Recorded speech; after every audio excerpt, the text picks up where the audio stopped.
Right, it's time now for our fourth and final speaker of the evening. Eddie Opara is a multifaceted designer and educator and a partner of Pentagram in New York. His projects encompass strategy, design, and technology, and he's worked over the years for cultural institutions like the Cooper Hewitt and the Smithsonian Design Museum, as well as for brands including Santander and Morgan Stanley. The UK Board of Designer is also a senior critic at the Yale University School of Art and has previously taught in several other American institutions. Eddie, it's a pleasure to have you joining us, and please turn on your audio and video so we can say hello. Yeah, I think it's on, right? Yeah, we can see you. Hi, how's it going? Not too bad, not too bad. It's a bit rainy here. You're in upstate New York, is that right? That's right, Westchester, just north of the city. Very nice, okay. Well, listen, I think everyone's very excited to see your presentation, so I'll leave you to it and leave you to share your screen. But yeah. As before, everyone else, please, if you have any questions for Eddie, pop them in the chat and we'll get around to them afterwards.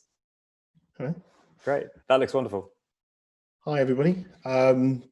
Really great to be here. All the speakers have been absolutely fantastic. I've been writing down a veritable amount of things.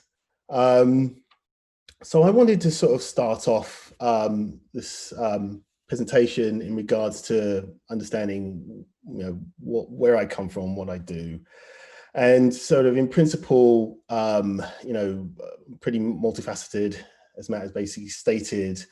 Working in sort of different mediums, but aspects of technology, computational graphics, the aspects of robots, connecting with digital clocks, all kinds of structures. But I also deal with a plethora of brands and redesigning Oppo's recent identity work and dealing with strategy stracture on that, developing stuff for Lululemon, their new range of sort of self-care products. Everybody's talked about Nike. I don't really get those really cool Nike jobs in regards to, campaigns, and we developed the overall signage and headquarters in Nike. Recently doing airline in Africa, which is really going to be quite interesting. So there's a plethora of things that I sort of produce and design with my team of about 7 to 8 persons. That's I'm going to do a shout out Dana, Brankitza, Ken, Jack, Pedro, Raul, who will be coming up shortly as well, Mary Kate, and Ruben. Hi, if you're watching. I came to the United States in 1995. I didn't think I was going to stay, and I sort of was exceptionally scared at first. I'd never come to this country before. Didn't know what was what was up and what was down. I was going to deal with my master's at Yale, and the aspects of my identity there and here right now is exceptionally important. Today I've tried really hard to actually sort of keep my accent and also my attitude in regards to being Black British to specific things. I think it's exceptionally important. And growing up, and then this is me as a really old photograph, I think from mid-90s. I think I was at LCP, my undergrad at the time, where I sort of grew up in a really wonderful family. The background was great. I'm Nigerian descent. You could say I'm like first generation, and that aspect of the culture, I think a lot of people, a lot of speakers have been bringing this in, has been exceptionally important to me, and the way that I was also brought up.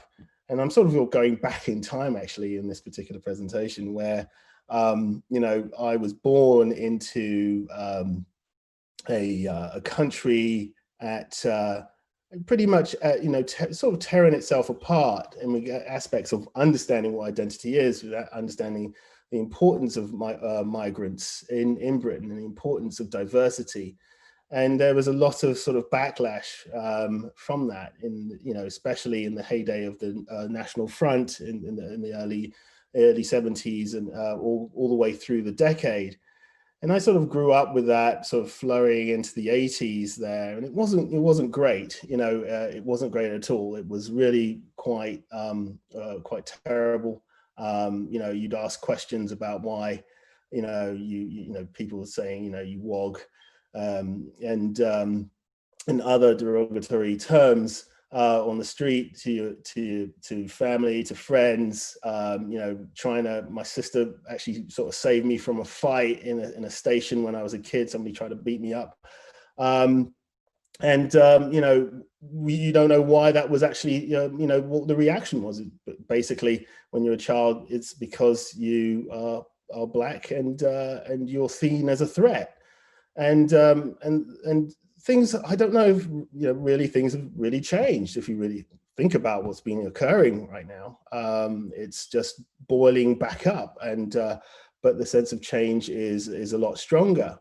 And with that said, it's really also about the conditions. And I look at design, not so much about solving problems, but looking at conditions that can be adjusted.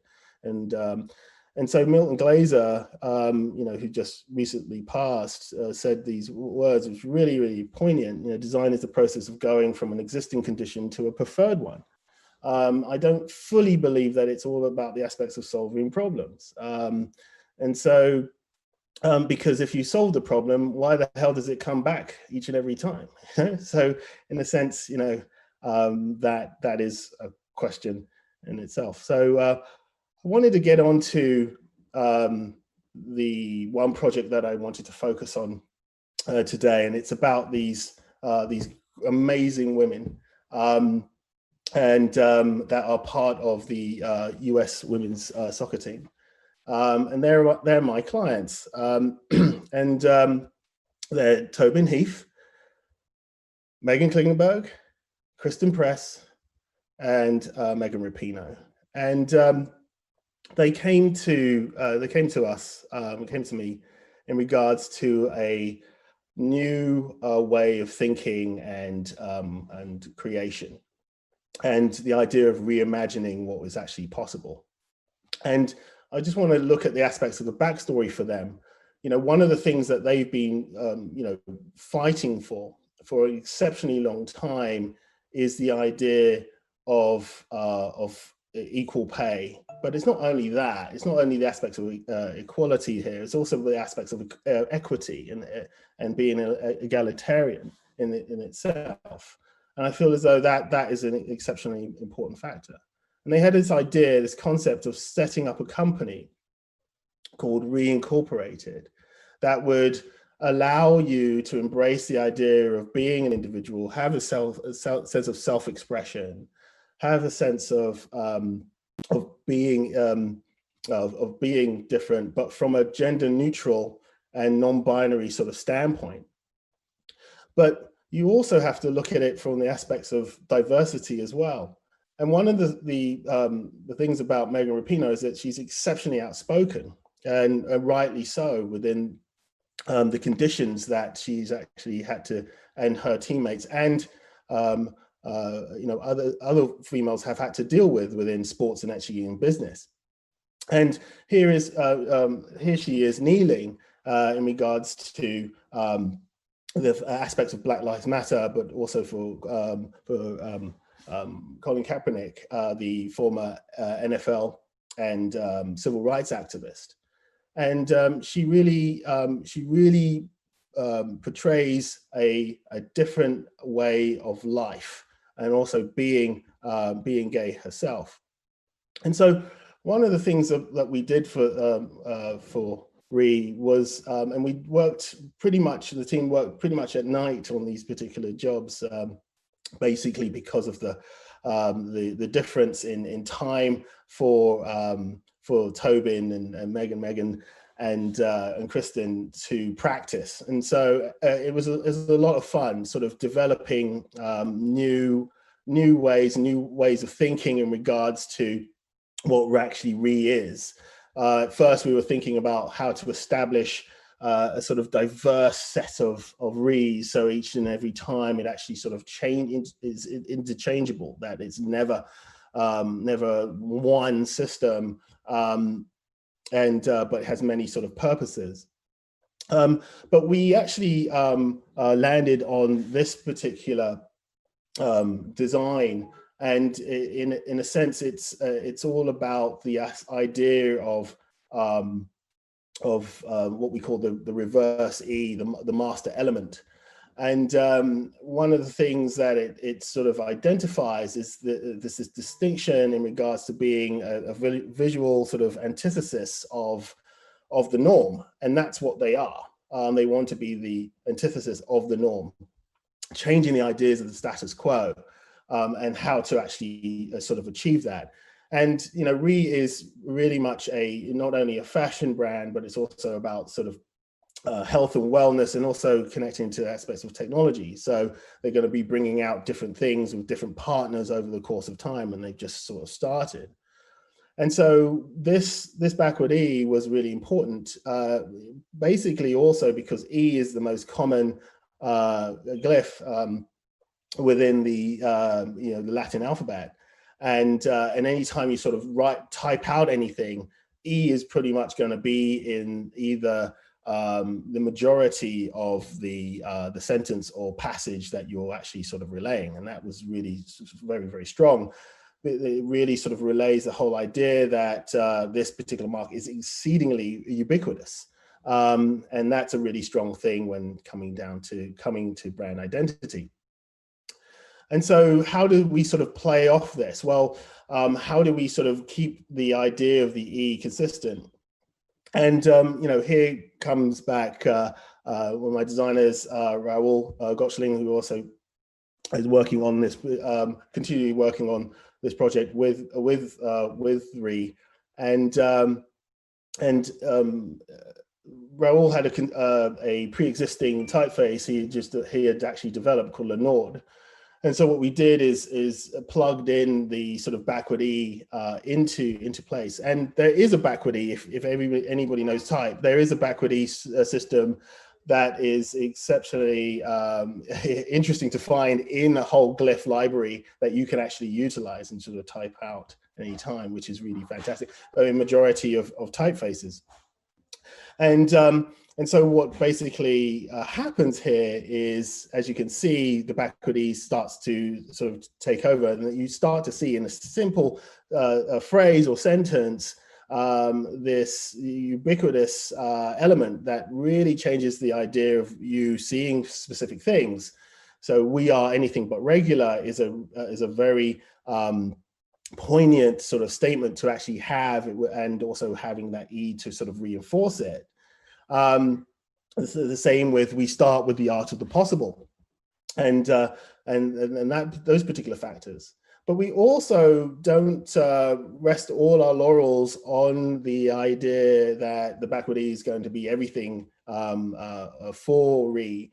No, we invest the idea that we can create sort of variances. So typefaces that are just entirely different and carry a lot more a distinction as well.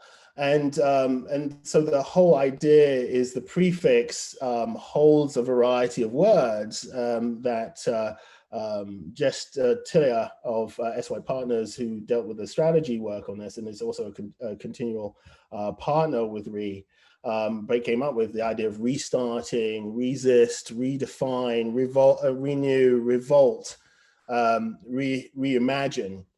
And so each and every time we can actually sort of play off these particular themes and produce anything that we actually feel like it. And so there's an open sort of attitude and behavior that can actually occur with the visual elements that we're producing.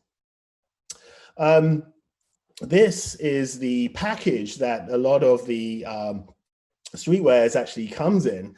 And they wanted that to be exceedingly sort of recognizable each and every time. I've got a few of these packages. I'm always really actually super excited when it actually comes.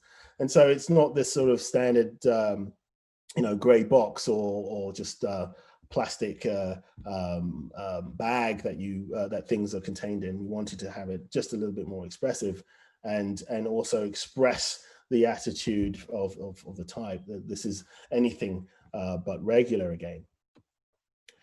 This is a little video that we put together at the beginning of the sort of introduction to Re, and the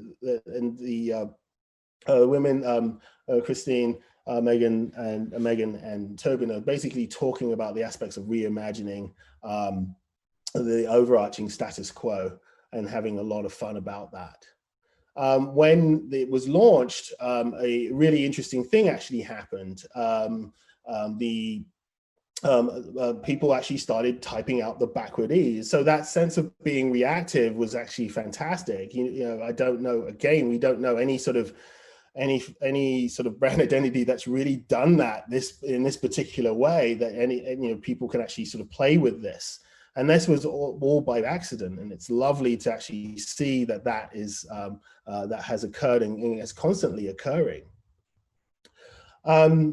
This is the first non-binary streetwear that they came up with, and this is just before the 2019 World Cup had started, and it's a play in France, and it's a play on the sort of French motto.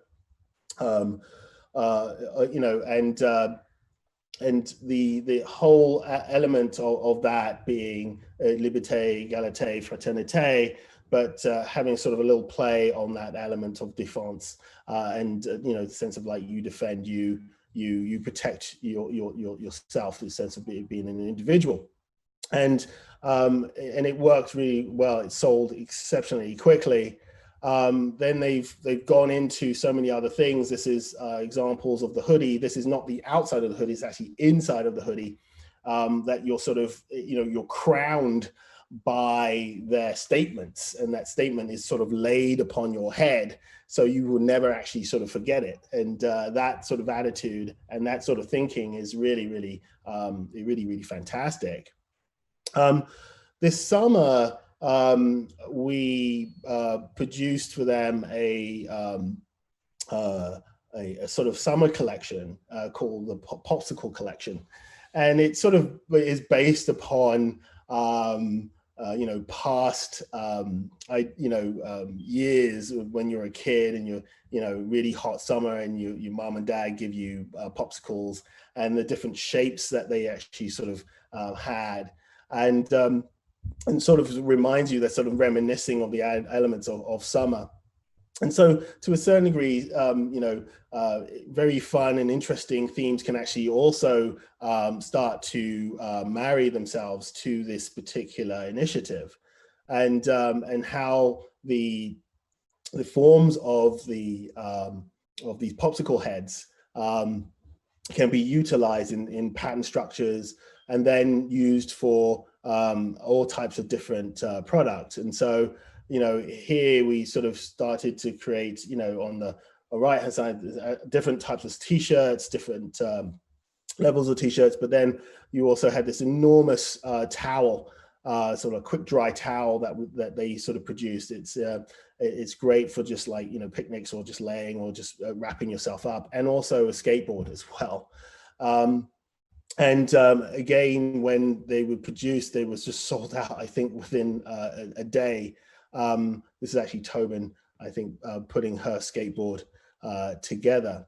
So the idea of just having and enjoying, having a joyous time is sort of exceptional, and that's really important factor to who they are, and the well-being for their members of Re and lovers of their work. And just after summer, we were asked to design different wares and different graphics for Michelle Obama's initiative, When We All Vote, and that's really important. If nobody knows about it, I mean,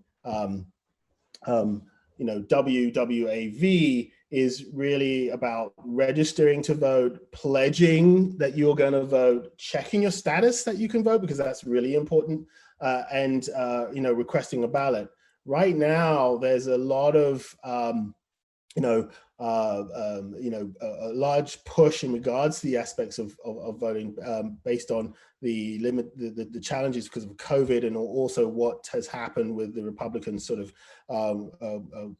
quelling the different communities of voting. And so the idea of early voting is exceptionally important. If you are in the United States and you are listening to my words, please go and vote as soon as possible. Do not wait, all right? If you have to take the day off, take the day off. If you have to take the day off and get fired, take the day off and still vote and get fired. You get enough, so it's super important, this particular factor, and the importance of that is great, because, this type of figurehead is exceptionally important for the United States, and also for the aspects of global elements of equality and equity, especially in voting and just being aspects of being a human. And that is all about the imagining a better future. And so I wanted to sort of leave you with a picture of Megan, being exceptionally proud of the fact that she is wearing the voting top. But if it wasn't for this type of woman, we really would be stupefied at this moment in time. We need to all speak up, and this is our moment to do that. If we push ourselves down and keep quiet, then we're no better than the people who are actually attacking all of us.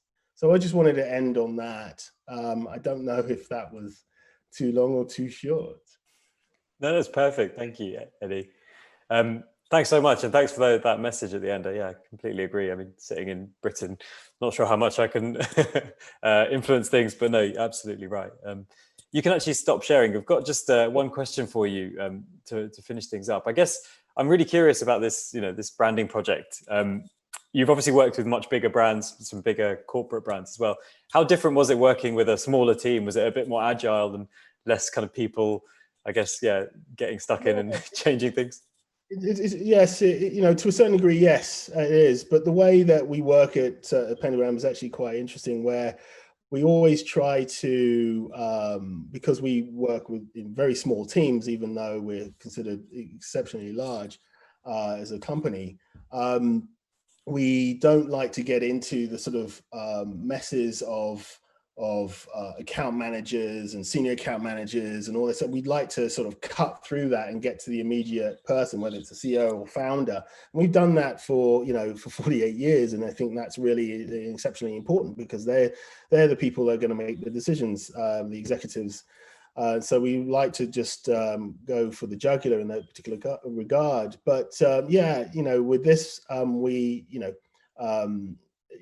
Kristen Press is the CEO, and she's exceptionally, fastidious in regards to, work, and exceptionally organized. These are really intelligent women, exceedingly amazing, because they are, they do two things. They are professional soccer players, and world-renowned ones, and on the other side, they've got this amazing company that they're running, and and that's really important, how they sort of balance that. And there's just one other thing I wanted to say, and I totally forgot, that they normally, with players such as this, they want to champion the aspects of equity and creativity and art and originality, but they don't plaster their names right across the products like others have. And I think that's very impressive, and that's why we really love them, that they're really sort of down to earth. Yeah.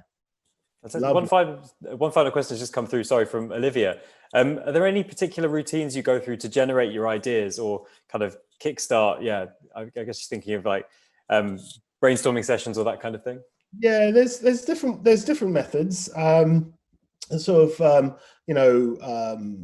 The idea that we all worked on this, the whole team, and you sort of like really filter out particular ideas, but each idea has to have a rationale. Like, it's like, oh, that looks good. Why was that the case? And why will that actually proliferate into something bigger? How can you take and we call it the root, how can you take that root and branch it and make it bigger? So it has legs, it has a sense of longevity. And that's a really important thing to remember when you're dealing with any type of concept. It might sound really great right now, but this thing needs to have a lot of legs.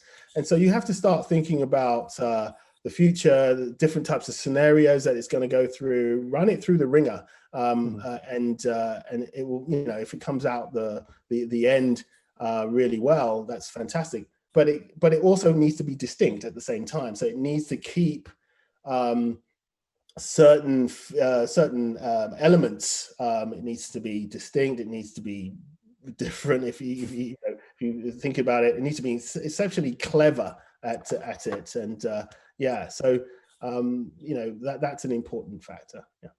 Fantastic. Well, listen, Eddie, thanks so much for joining us tonight. I really appreciate it, or this afternoon for you, I guess. But yeah, thanks so much. I'm gonna have to leave it there, but yeah, thank you for joining us and for taking us through that. And thanks everybody for coming on. It's been great. Wonderful. Right. Excellent. Everyone else, I'm afraid that brings us to the end of tonight's Nicer Tuesdays online.